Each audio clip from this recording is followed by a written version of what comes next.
या हमारा अगला प्रश्न, the next row of the following pattern of numbers 81, 74, 63, 108, 101, 90, 135, 128 and 117 is and these are our answer options। प्रश्न कह रहा है कि संख्याओं के इस पैटर्न में अगले रो में कौन सी संख्याएं आएंगी। पहला रो क्या है 81, 74 और 63। दूसरा रो क्या है 108, 101, 90 और तीसरा रो क्या है 135, 128, 117। तो कह रहा है कि चौथे रो में कौन कौन सी संख्याएं आएंगी। ठीक है, अब चलो आप ये देखो 81 में 27 जोड़ो तो क्या आ जाएगा 108। हमने यहाँ जोड़ा है 81 जोड़ 27 108, फिर 27 जोड़ दिया 135।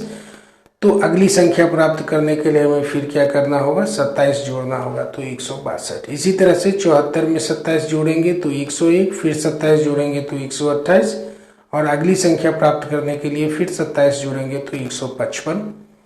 इसी तरह से 63 में 27 जोड़ेंगे तो 90, 90 में 27 जोड़ेंगे तो 117 और अगली संख्या प्राप्त करने के लिए 27 जोड़ेंगे तो 144। यानी कि चौथी रो में आने वाली संख्याएं बाएं से दाहिनी ओर कौन कौन सी होगी 162, 155 और 144। एक तरीके से तो ऐसे सॉल्व कर सकते हो, दूसरे तरीके से भी कर सकते हो।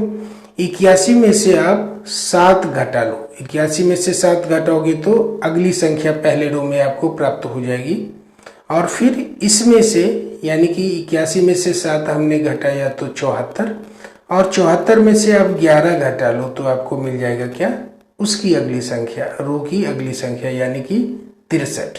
ठीक है, इसी तरह से 108 में से 7 डिडक्ट कर लो तो 101 और इसमें से 11 डिडक्ट कर लो तो कितना आ जाएगा 90। इसी तरह से 135 में से 7 डिडक्ट कर लो तो 128 और 128 में से 11 डिडक्ट कर लो तो 170। अब इसी तरीके से हमको ये देखना है कि आगे क्या होगा, लेकिन ये आगे हमें एक संख्या जाननी होगी और फिर वापस उसी रिलेशन पर आना होगा। यानी कि 81 जोड़ 27 जोड़ 27 और जोड़ 27, यानी कि आपको यहाँ पर 162 पहले लाना है और फिर उसमें वही करना है। पहले में इसमें क्या करना है 7 घटा लेना है तो 155 आएगा और फिर 11 घटा लेना है तो 144 आएगा। तो ऐसे भी आप कर सकते हो। खैर जो भी है आपका फिलहाल उत्तर क्या होगा 162, 155 और 144 उस रो में ये तीनों संख्याएं होंगी। और ये कहाँ पर है 162, 155 और 144, ये रही ये संख्या है इस ऑप्शन में। और ये ऑप्शन कौन सा है डी, तो आपका उत्तर क्या हो गया डी। हमारा अगला प्रश्न, इफ अ बस travels 104 kilometre in 3 and 1/4 hours then the distance it goes in 1 hour each and these are our answer options 30 kilometer, 45 kilometer, 40 kilometer and 32 kilometer। अब प्रश्न कह रहा है कि एक बस है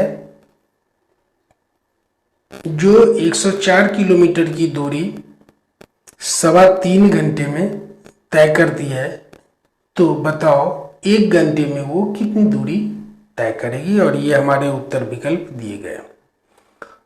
तो स्पीड के लिए एक फॉर्मूला है डिस्टेंस अपॉन टाइम, यानी कि चाल बराबर दूरी बट्टे समय। अब आप यहाँ पर देखो कि दूरी कितनी है 104 किलोमीटर, तो 104 किलोमीटर और समय कितना है 3.25 घंटा, यानी कि 3.1/4 घंटा। तो हमने लिख दिया स्पीड बराबर डिस्टेंस बट्टे टाइम। डिस्टेंस है 104 किलोमीटर और टाइम है 3.25 आवर्स, यानी कि 3.1/4 घंटा। अब इसको आप सरल करो तो 4 × 3 12 और 1 जोड़ दिया 13, यानी कि 104/13/4। अब इसको सरल करोगे तो ये 4 ऊपर आ जाएगा और गुना हो जाएगा 104 में, तो 104 × 4/13। अब 104 को आप 13 से विभाजित करोगे तो मिलेगा 8 और 8 को 4 से गुना करोगे तो क्या आएगा 32। यानी कि 1 घंटे में उस बस द्वारा तय की गई दूरी कितनी होगी? 32 किलोमीटर। और ये आपके उत्तर विकल्प में कहाँ पर है? यहाँ पर है। और आपका उत्तर क्या होगा? कौन सा विकल्प आपका उत्तर होगा? डी। ये रहा हमारा अगला प्रश्न। A duck flew at 18 kilometre per hour for first 3 hours, then at 15 kilometer per hour for next 2 hours. With what average speed did the duck fly? And these are our answer options. ठीक है, एक duck है जो 18 kilometre प्रति घंटे की रफ्तार से पहले 3 घंटे तक उड़ता है, फिर 15 किलोमीटर प्रति घंटे की रफ्तार से अगले 2 घंटे तक उड़ता है। तो बताओ उस डक की एवरेज स्पीड यानी औसत चाल क्या है? ठीक है, अब एक चीज आप गौर करो कि इसके द्वारा जब भी हमें औसत चाल निकालनी हो तो उसका सूत्र होता है कि उसकी जो कुल दूरी है और उसका जो कुल समय है, यानी कि उस दूरी को तय करने में जितना समय लगा है, इन दोनों का अनुपात हमें क्या दे देता है? औसत चाल। यानी कि average speed is equal to total distance travelled upon total time taken.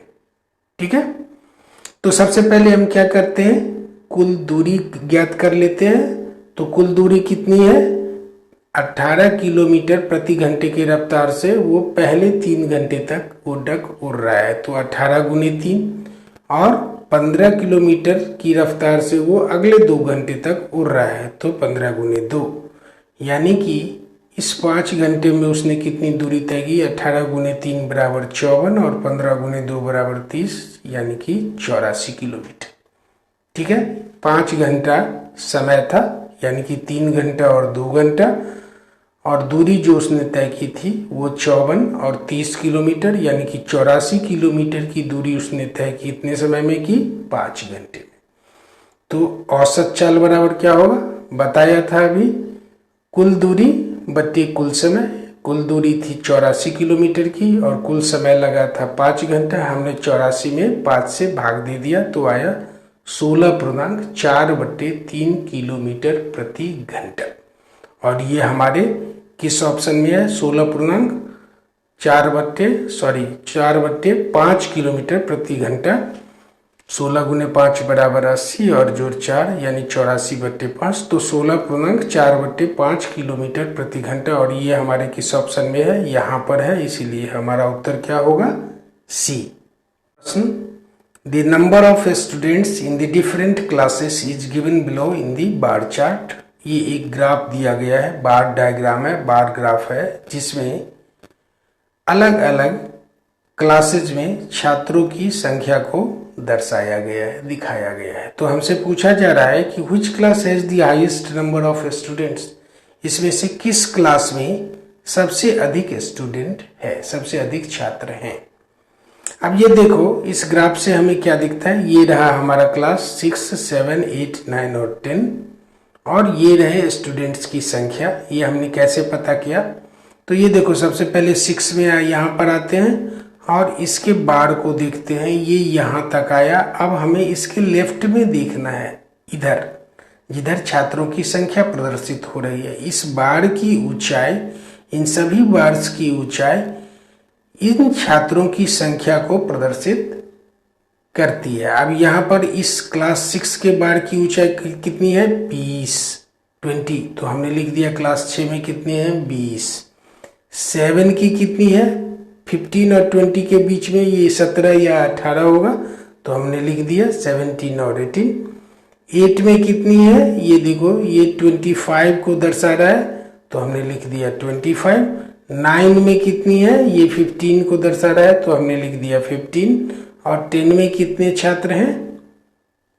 20, तो हमने लिख दिया 20। अब आपके सामने क्लास और उसमें स्टूडेंट्स की संख्या है। क्लास 6 में 20, 7 में 17, 17 या 18, क्लास 8 में 25, 9 में 15 और 10 में 20 है। तो अब आप ही देखो कि किस क्लास में सबसे अधिक छात्र है। ये 25 सबसे अधिक है, और ये कौन सा क्लास है? 8, तो हमारा उत्तर क्या होगा, ये देखो हमारे इस विकल्प में दिया गया है 8, तो हमारा उत्तर क्या होगा, बी।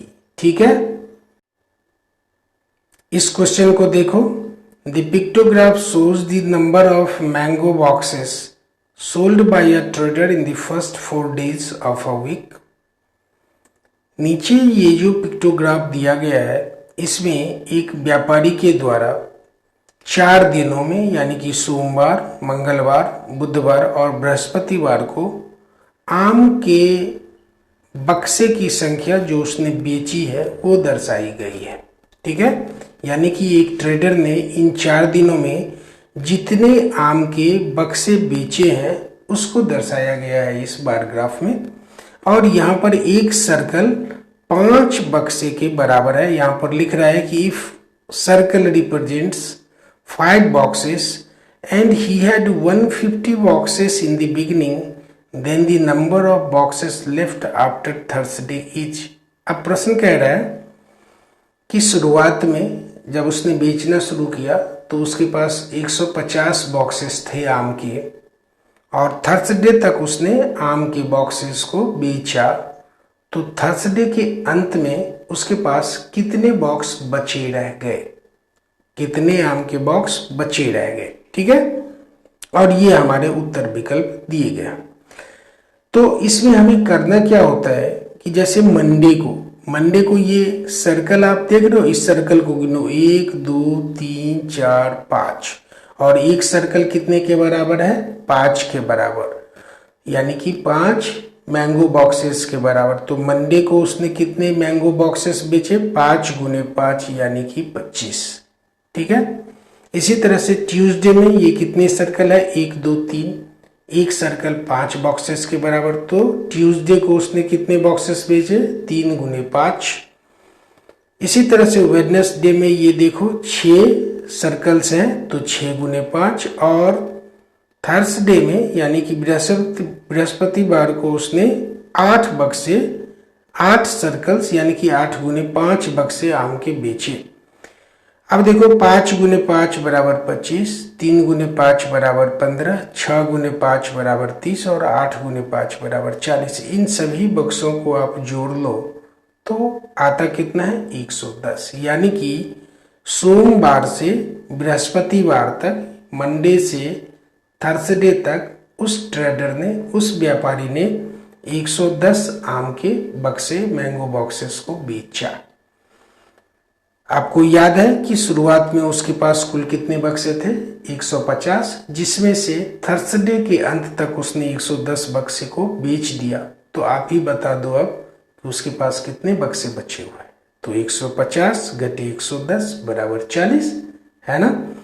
तो आपका उत्तर इसमें से कौन सा होगा, ये रहा 40, और आपका विकल्प कौन सा सही है, डी।